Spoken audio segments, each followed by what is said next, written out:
As most of you know, I spent some time in New England, and I do sometimes miss the big church bells, but I think that that is outweighed by the fact that I get to ring this one. So. Good morning, everyone, and welcome.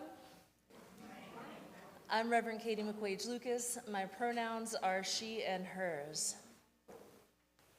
Here we are. We are perhaps a bit breathless.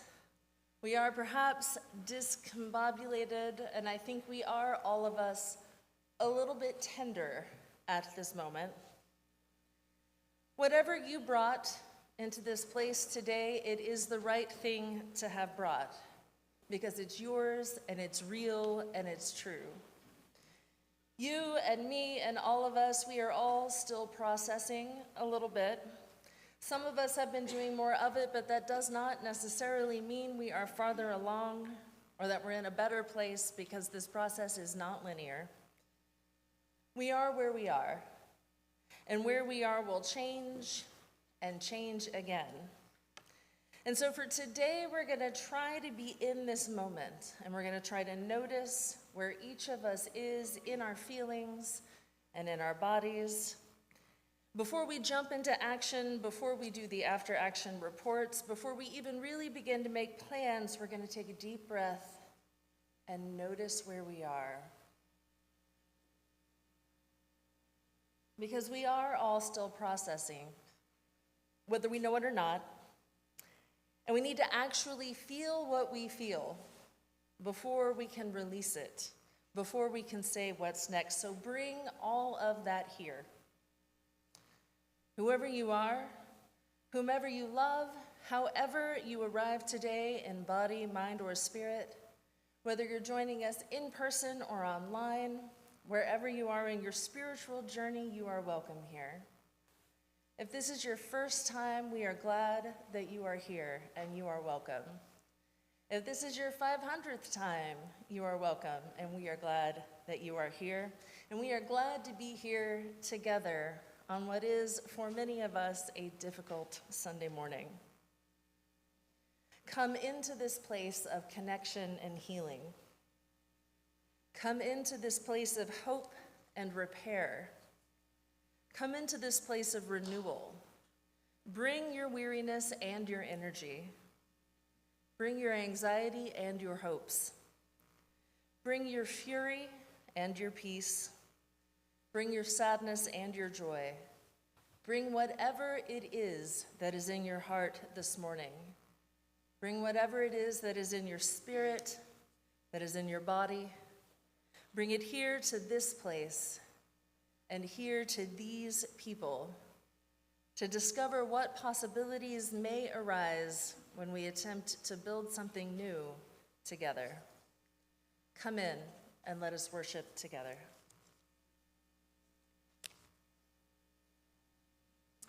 Good morning. My name is Kathy Charles, and my pronouns are she and hers. Each week we light our chalice together, and this morning Keith Jordan, who is a Navy veteran, will light our chalice for us. If you are also a veteran or military and would like to stand, we would appreciate recognizing you.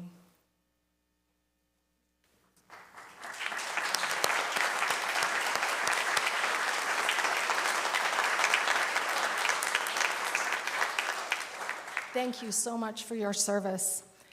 Fire consumes and casts a bright light. May our chalice flame consume our regrets for the past, our fears about the future, and our worries about today. May it light for us a path of joy and peace. Our opening song this morning is number 360. Here we have gathered. If you will rise in body or spirit as you are able, and join it in the singing.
are a covenantal community.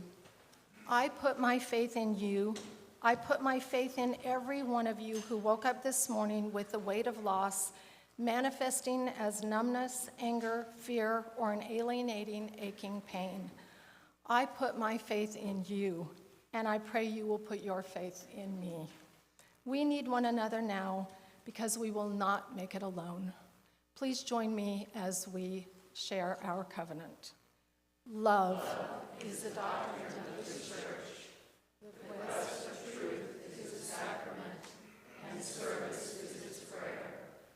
To dwell together in peace, to seek knowledge and freedom, to serve humanity in fellowship. Thus do we covenant with one another.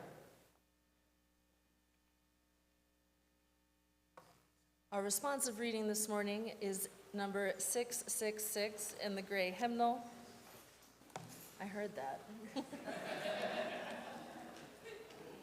I didn't number it. And this is by Tandeka, who is a Black UU theologian.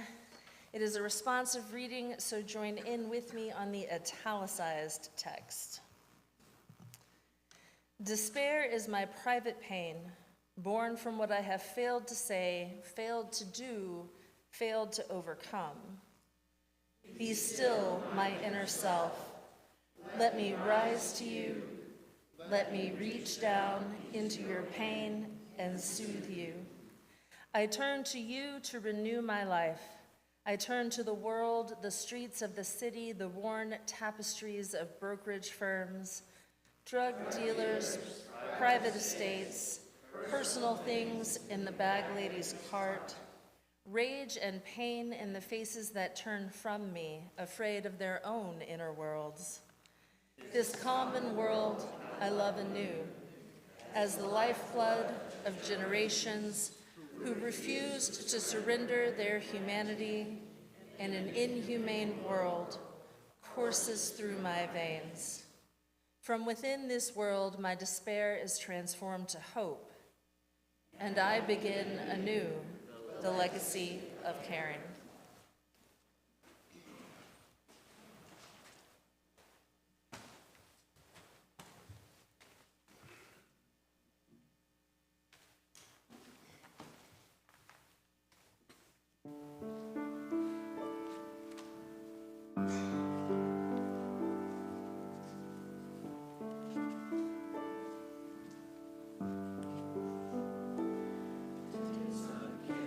To be simple.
In the absence of our beloved DRE, I will be doing the Time for All Ages. And in the interest of full transparency, it is currently sitting on a printer somewhere, but that's okay, because I know this one. Because in the interests of anchoring ourselves and remembering who we are, I am retelling, for possibly the 1000th time, the story of our chalice, because I think it's important. And so I might not have a structured text in front of me, but I'm pretty sure I've got this one. So, young people, I don't know how familiar any of you might be with World War II, because I don't know when they start telling you the stories about hard things in our human history. But the short version is that terrible, terrible people got access to power, and they were able to use that power to cause a lot of harm to people living in their countries. And they invaded other countries, and they brought those harms there too. And one of the first countries to be invaded was Czechoslovakia. And there in Prague, there was a minister, a Unitarian, who had taken the chalice as his symbol.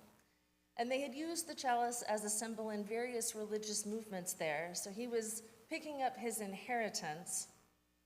And he was in communication with American Unitarians. They knew him, he'd lived here for a long time. And so when the Unitarians said, we need a symbol, we need something basic to put on paperwork, we need something to put on signs, we need to be able to tell people who we are and what we're doing, they chose the flaming chalice. And they did use it, and they used it everywhere. And people knew when they saw it that they could go find some Unitarians who would help them and keep them safe.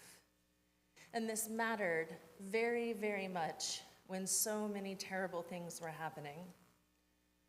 There is a couple, the Sharps. One of them was a minister, Waitzel Sharp, and he was married to Martha, and they both spent a lot of time traveling to Europe, doing the work to get refugees, to get their paperwork so they could get out. Martha herself personally led a group of children to safety during that time. They founded the Unitarian Service Committee along with Reverend Charles Joy, and that symbol lived on in that service committee work even after the war was over, even after people were safe. And people began lighting chalices in UU churches. Not every church uses it, but most of us do. It's not something that became an official thing. All UUs are gonna light the chalice, because we don't really do that anyway. But it meant a lot to many of us to know that standing up for the vulnerable, that helping people in need, that speaking truth to power, that all of these things are in our DNA. They're in our bones, and they're part of who we are. So I have not chosen a keeper of the flame, and I'm trying to make Bella's right in front of me. Are you up for it today? You don't look super excited. You don't have to. Do I have a volunteer for keeper of the flame?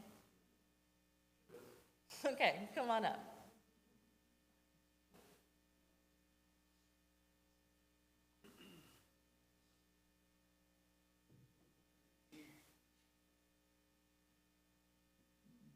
Please join with me in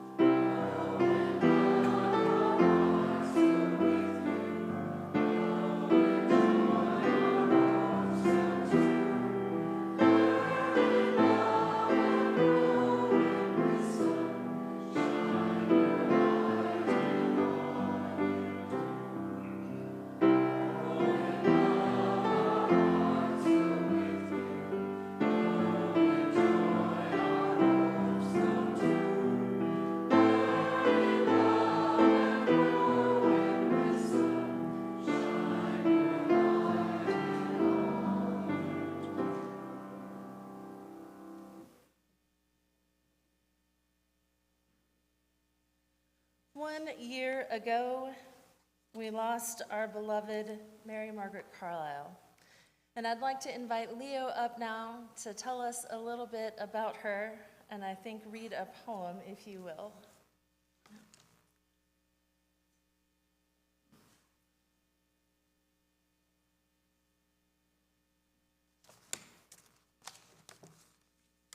Good morning. I suffer from allergies and hearing loss, so I cannot tell how loud I'm talking. Can you hear me? Yes. Okay. 1 year ago exactly today, at about 1 p.m., we lost Mary Margaret Carlisle, my wife. If you have recently joined the church, you probably did not get a chance to meet her. Okay. Mary was a member of the church, and she was also a member of the choir. I'm sure there are some over there that remember her.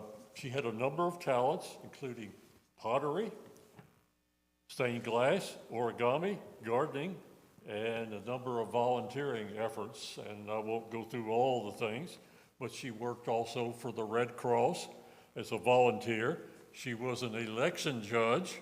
How I miss those days. She had to battle parents who would send their children across the 100-foot radius so the children would give materials about their candidate and violate the boundary. Anyway, another problem. She was also a member of the Parks Board here in Webster. Yes, you're in Webster if you don't know. And her name is on the marble dedication plaque in Walnut Park. But her most significant interest was poetry. She founded the Gulf Coast Poets and served as the first president, and she was also counselor to the Poetry Society of Texas. She taught workshops, wrote several chapbooks and other publications. She gave a lecture on to a historical society conference in El Paso, and she was delegate to a political party's 1996 state convention. These are in addition to writing several hundred poems and even an unpublished novel. One item Mary authored was for the church's Heritage Dinner. It was a publication called Heritage of the Land. It's about 28 pages. It contains recipes and poetry. What a mixture. And also some commentary. This is available in a PDF if anybody wants it. Just write me. Now, many of the poems that she wrote have a connection to a real experience in her life. And that's typical of a lot of poets. Some poets don't do it that way, but anyway. So I'm going to read one poem from the chapbook called Toss Me to the Waiting Sky. Now, the title of the chapbook is in the last line of the poem. Title of the poem is Tethered in Lotto Estacado.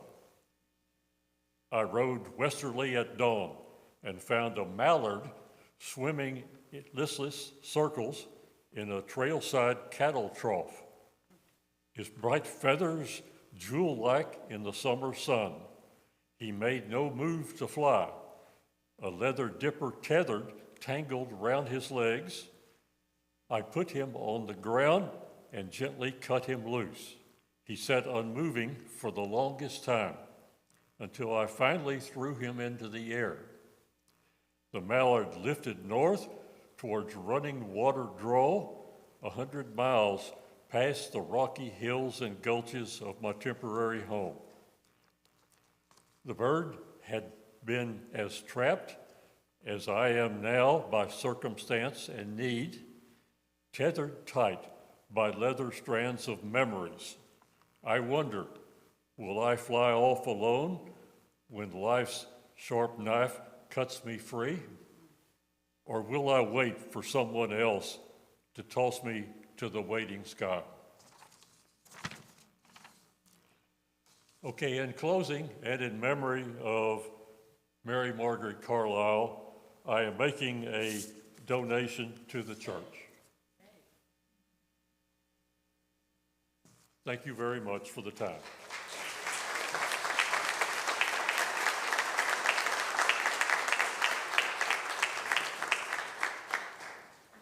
Thank you, Leo, for the donation, but more importantly, for the poem. And for those of us who were newer and did not know her, for that glimpse of her as a whole person. Thank you.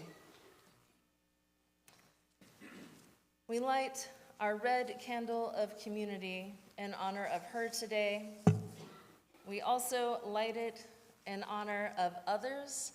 Yesterday was Johnny Peden's celebration of life, and so we light it remembering him as well and all the lives that he touched.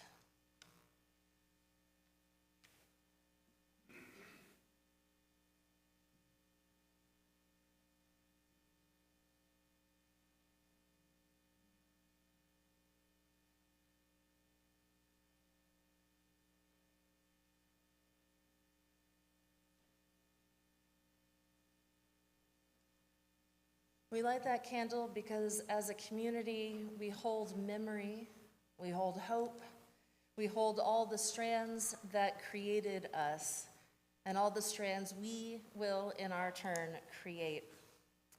I've also lit our peace candle in honor of our veterans and of so many more. A reminder that peace is difficult, it is hard fought, it is not necessarily automatic or assumed. It's something we have to work towards every day. And whatever the cost, we also know that there is no peace without justice, and that building a better world is what we are here to do. I know that we have brought a lot in this room with us today. And I wish that we had time to do like we did on Wednesday and speak it all out loud, because I think that was deeply healing. But even if we can't speak it out loud, we can light a candle for it. And we can also light candles for other things, things that are not perhaps quite as earth-shattering, but are nevertheless very important to each of us as individuals in our own lives. Whatever it is you have brought with you, milestones, celebrations, and joys, or heartaches and worries, fears around the election, or personal delights, whatever it is, bring it forward, light a candle, and we will hold it with you. Please raise your hand if you would like a candle brought to you.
I also marked a poem to read out of the same chapbook collection. So I will read Stop Looking.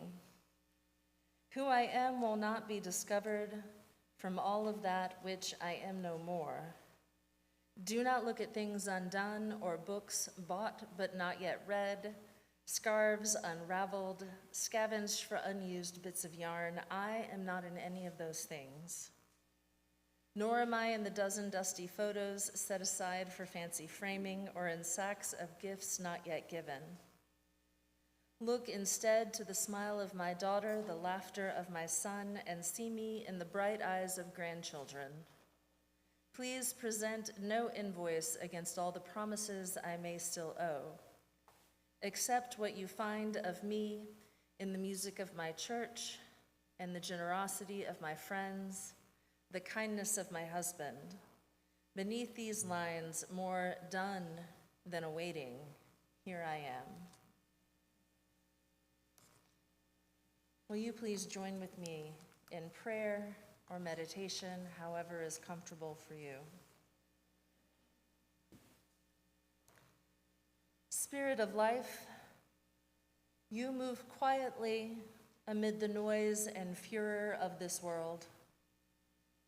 But we know the Spirit blows where it will, moving through the world and bringing many things in its wake: courage, hope, justice, compassion.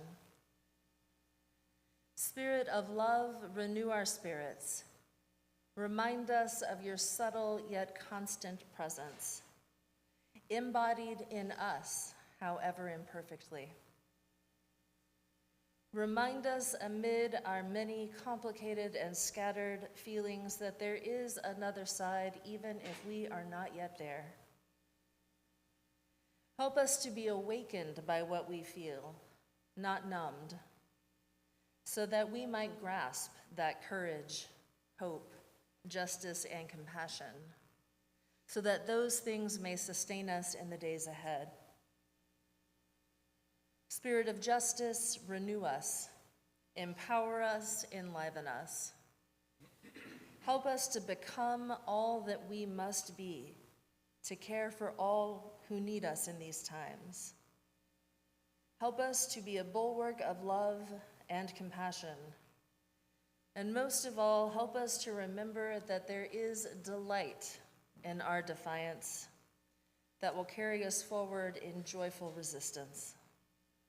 Amen, and may it be so. Please remain seated for our prayer in song. It's number 88, Calm Soul of All Things.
The reading this morning is titled All Is Not Lost by J.J. Flagg and Victoria Safford.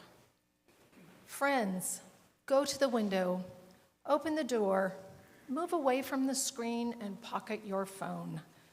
For just a moment, sometime today, let this November air mess with your hair, caress your crumpled, tear-streaked face, kiss your bare hands as it has since you were small, as it will as you grow old. All is not lost. Go to the window, open the door. If you can't, if you're sick or in jail or at work with no break, if you're stuck in an airport or riding a train or in labor right now, If your body can't move to the window or door, just imagine that you can smell the rain, taste the wind, the body, and breath of this beautiful world. Close your eyes, breathe deep, drink deep, the nourishing, life-giving air, and let it be spirit inside you. Breathe in life, and breathe out again, life. Breathe more. This is your life and our life together. You and I, and all the beloveds at risk now as never before. Humans and trees, rivers and land, animals, children and birds. Breathe in love for them. Breathe in love for us all. Protection and resolve. And when you're able, when you're ready, whenever you can, breathe out a prayer for hope. This may take a while. We may have to hold our breath a long while, gulping in air as if we were desperate, which today, my friend, we are. Breathe in rage and fear and fury, bone weariness, grief, panic, disgust. Breathe out a whisper, a sliver, a shiver, a single frail molecule of hope to be carried like milkweed, God only knows where. You know this and must not forget, still and always, we are held within and we compromise a larger love.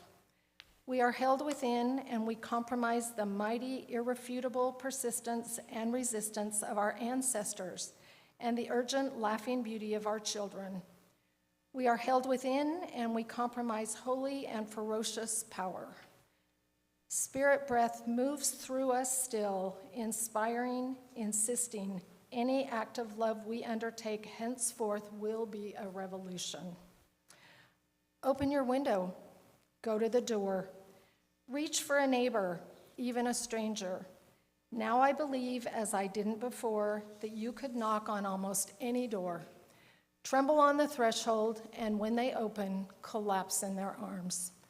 They'll hold you. You'll hold them, weeping, fist pounding, amazed at your brazen audacity, a little embarrassed, but mostly emboldened. What on earth is left for us to lose? Take a breath, taste the wind, drink the rain. This feast prepared anew each day.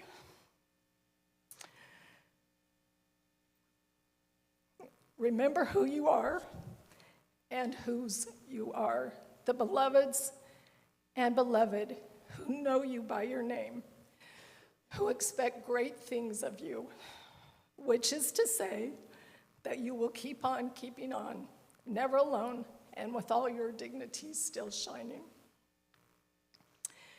Breathe deep and notice now who's hurting, who now is in danger, who needs your prayers of hope, and more than that, way more than that, in order to survive. Hold out your brave and loving hands, stronger than you know, your brave and beating heart, and do not, under any circumstances, let go of beauty and truth. Do not let go of faith and hope and love. We are held within and compromise a holiness no tyrant can diminish or demean.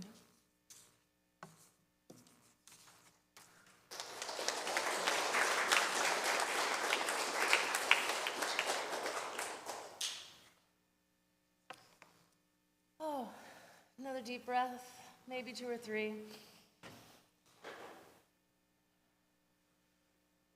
We are all still in the middle of this, even if we think we're moving through it.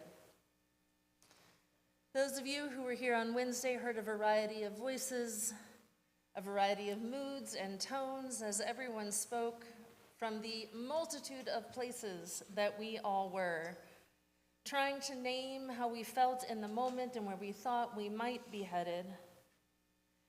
And I hope everybody's takeaway from that moment was simply that whatever you feel is what you feel, and we are all over the place. And no matter how much movement there is, at this precise moment, it's just reshuffling us among these wild distributions.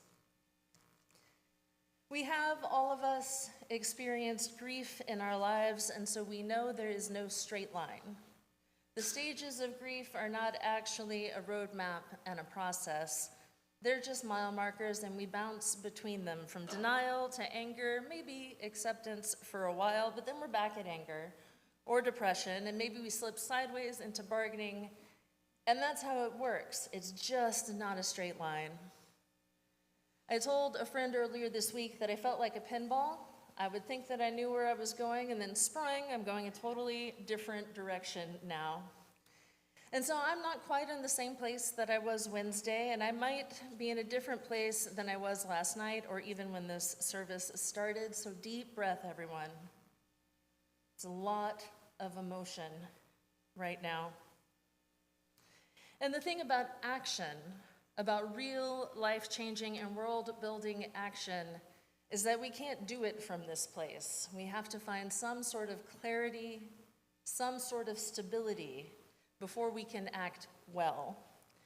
I suspect most of us have done that thing where we have a rough day and we come home and a friend or a partner says something that's clearly the stupidest thing in the world, and we snap at them and we tell them about it because we're really, really good as human beings at ignoring our stress, ignoring our feelings, and then those feelings leak out around the edges where we tamped them down, usually in a way that's not entirely appropriate or logical.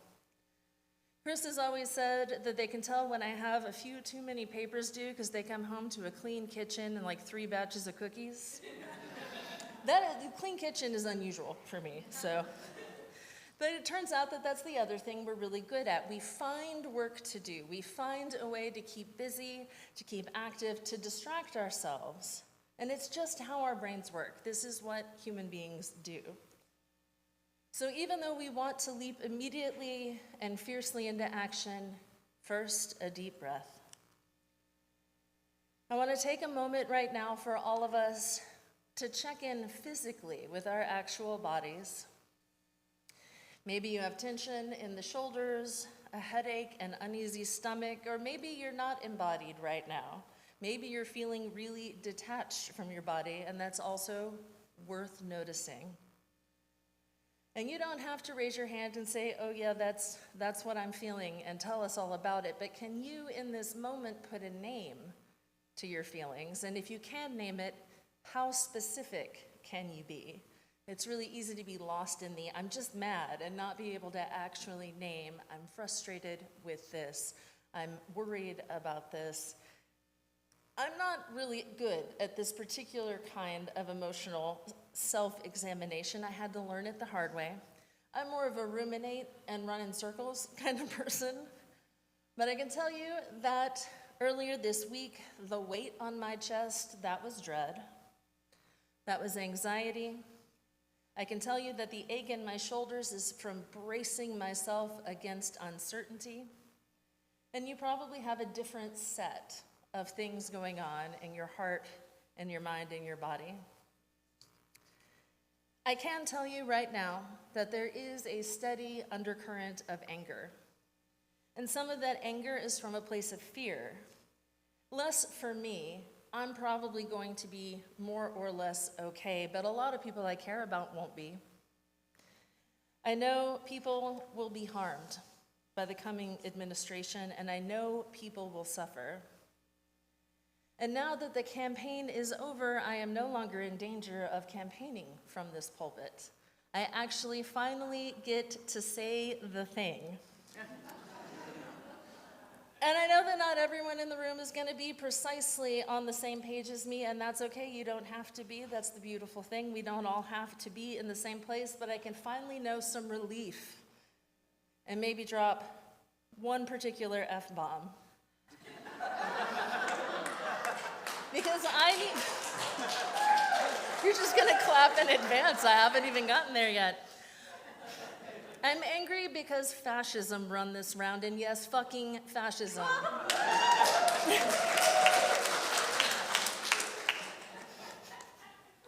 And I'm angry, I know I'm laughing, but I'm angry because I think that Christian nationalism won this round.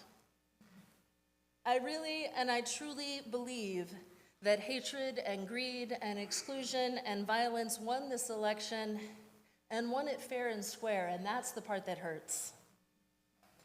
Not necessarily because every voter is a nationalist or a fascist, probably they aren't, but it doesn't matter. What matters is results. And the anti-trans and the anti-immigrant ads tell us what the results are going to be. They tell us what is to come. The drafted legislation waiting in the wings tells us what will happen and is already happening to people who can get pregnant, to people who don't look right or have the right papers or speak right or live right. The people who are about to enter the halls of power have told us exactly what they will do with that power. And a majority of the people who voted, which is not a majority of the country, it's a majority of the people who voted, either approve of that agenda or don't care. I don't remember now where I saw the joke, but the joke that I saw was that democracy itself was on the ballot and America decided it didn't really care for democracy all that much. And I've known in my mind that this is a true thing. American history is very clear on this point and full of examples of authoritarianism. No matter what the story is that we tell ourselves about this country, it's there, it always has been. We have deeply, deeply rooted histories of oppression. And we have a long history of failing to be democratic. But knowing that in my head does not make me less angry right now. And so in this moment, I'm trying to sit with that, because this is not the kind of anger that has an immediate, useful outlet.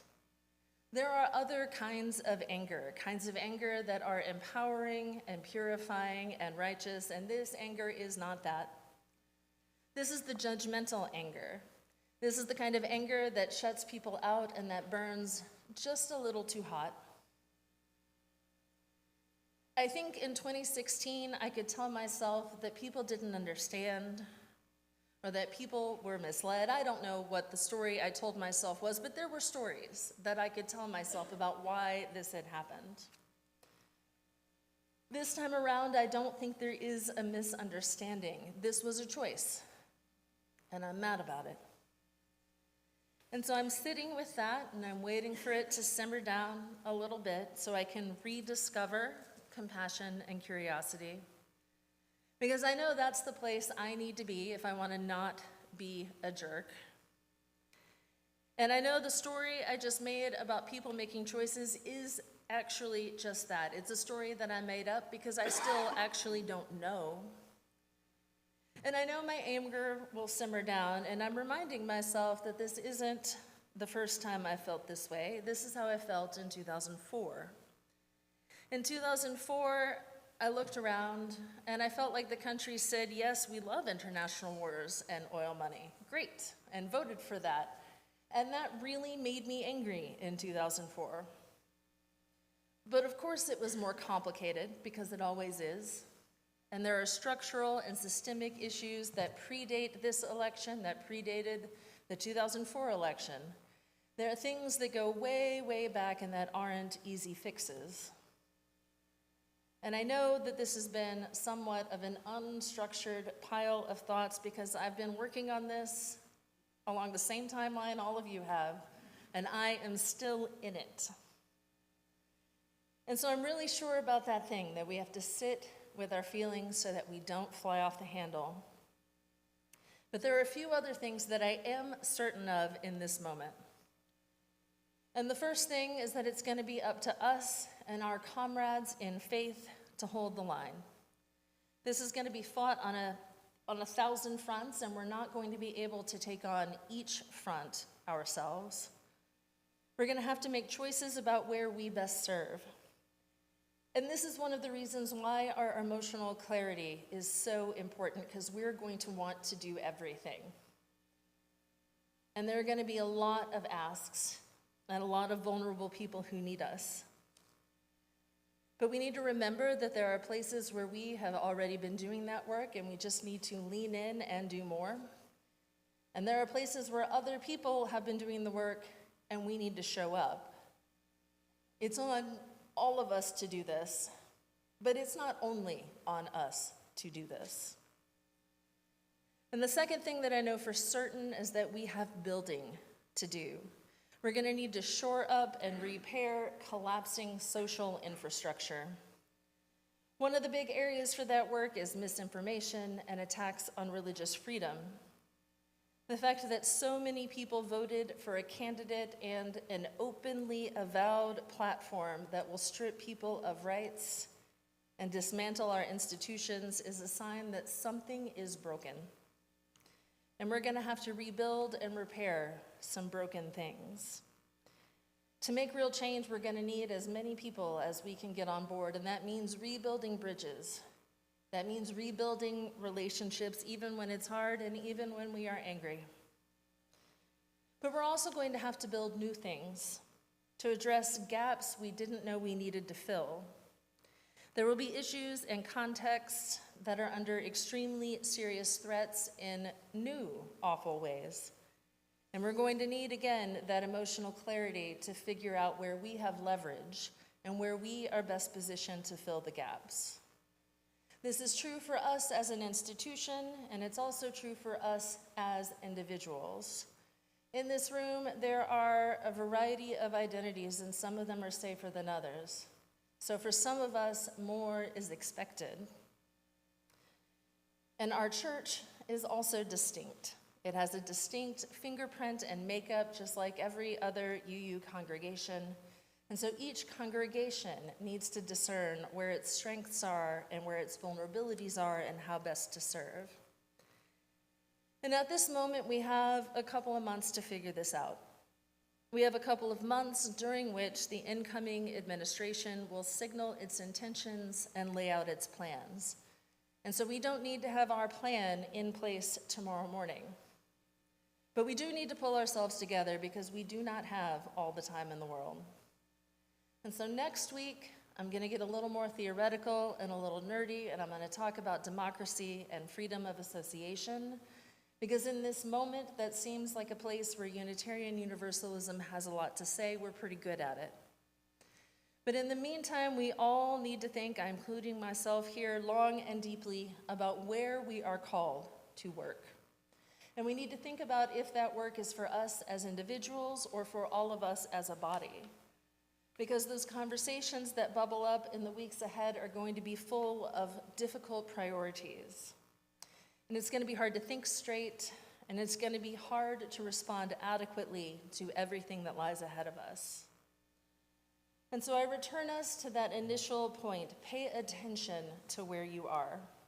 Pay attention to what you feel and what it feels like in your body, even when it's awful.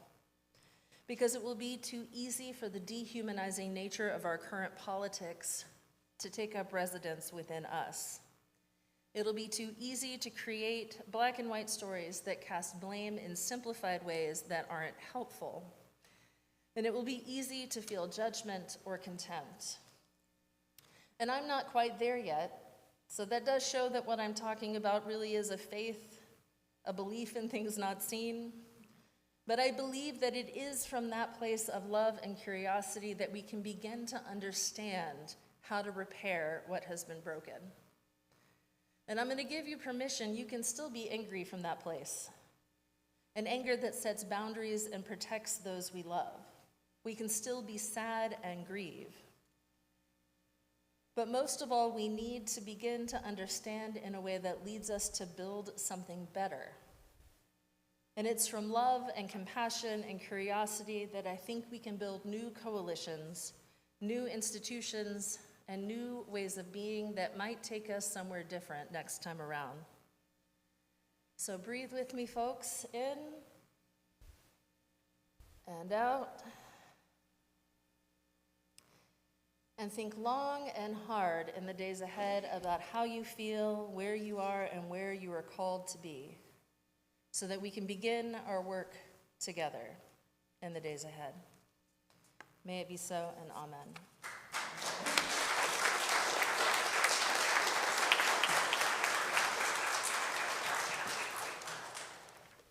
Beloveds, it is we who create and support this institution, and it's our funds that keep it going and that do the work out in the world. We're not one of those denominations where there's money coming from somewhere else, it's us. And so take this time to reflect with whatever gratitude you may have on whatever abundance is in your life and share it so that we can spread some of that out there in the world. If you are new to us, though, do please be aware that your presence is gift enough.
Please join me in blessing the offering.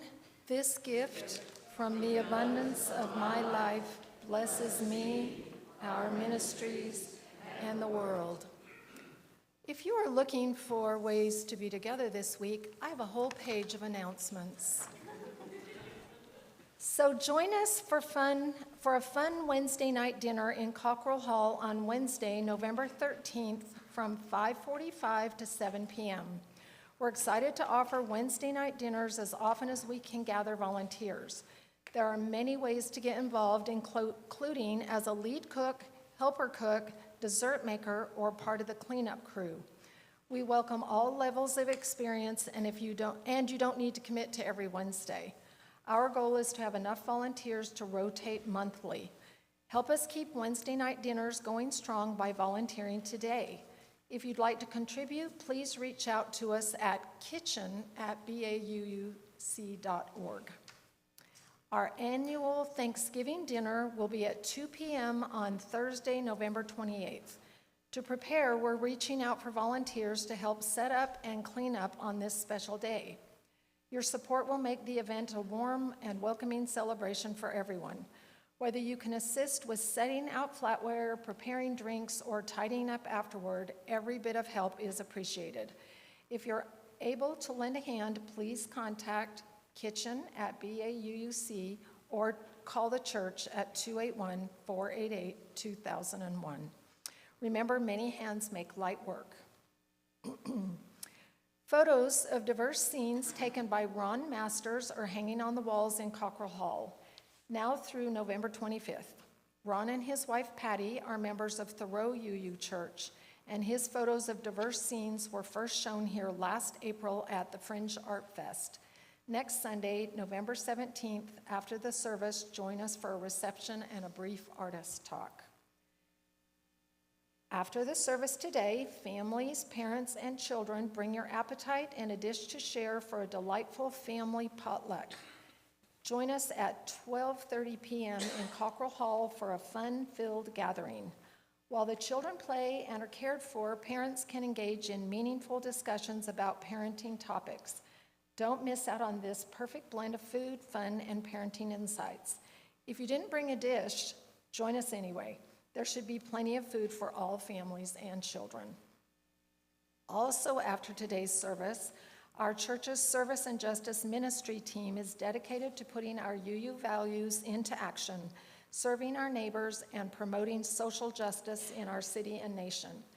They will be meeting after the service today in the church library and via Zoom to discuss and plan upcoming activities. Join them and let's make a difference together. Members, friends, and visitors are invited to join us immediately after the service to mingle over coffee and enjoy light snacks in Cockrell Hall. Let's come together and share some quality time as a community. And finally, here at BAUUC, we understand the importance of staying connected with our community.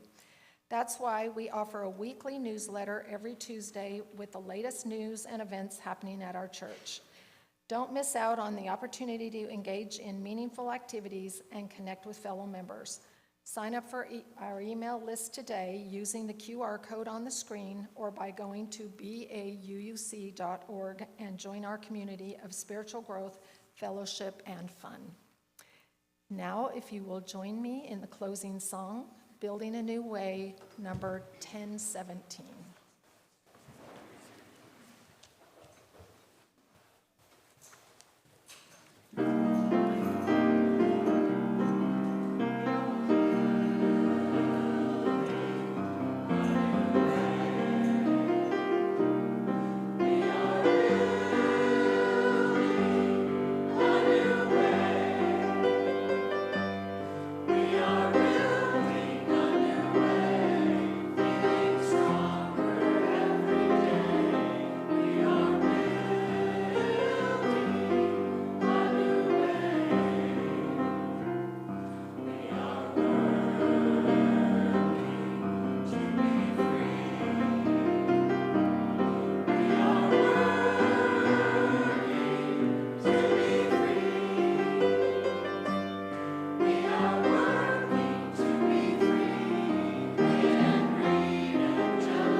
This is one of my favorites, and I was grateful to be reminded of it on Wednesday by Virginia Kennedy, but it is from Wayne Arneson, a UU minister, and he says, "Take courage, friends. The way is often hard, the path is never clear, and the stakes are very high. Take courage, for deep down there is another truth. You are not alone." Blessed be. Go in peace. Stay strong.